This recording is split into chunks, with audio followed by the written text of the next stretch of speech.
Kazan xanlığını ələ keçirən ruslar İdil bölgəsini və Krımı hakimiyyətləri altına almaq istəyirdilər. Ancaq bunun üçün yetərincə gücləri yox idi. Həmin vaxtda da taxtda Çar 4-cü İvan idi. Rusların bu niyyətini duyan Krım xanı Dövlət Gəray xan Osmanlı ilə danışıqlar apararaq hərbi yardım alır və Rusiyaya qarşı hücuma keçərək 1571-ci ilin yazında rusları məğlub edir və Moskvanı tutur.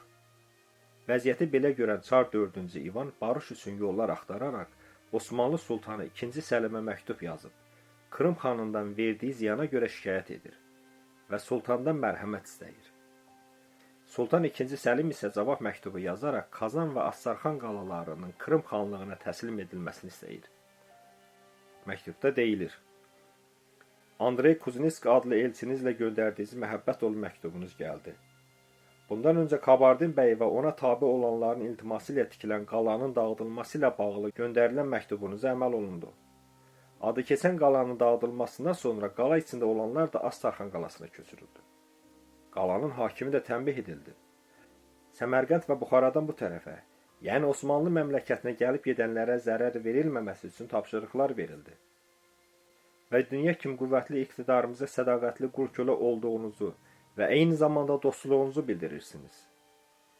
Mən də bunu öyrəndim və sevindim.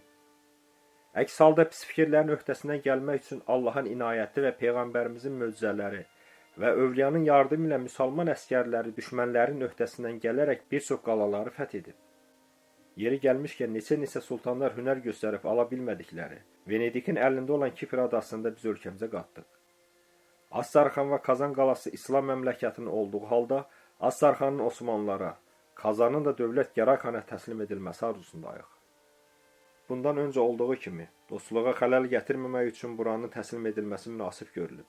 Əgər sizə qarşı da dostluğumuza zid bir hərəkət edilərsə, bizə bildirin.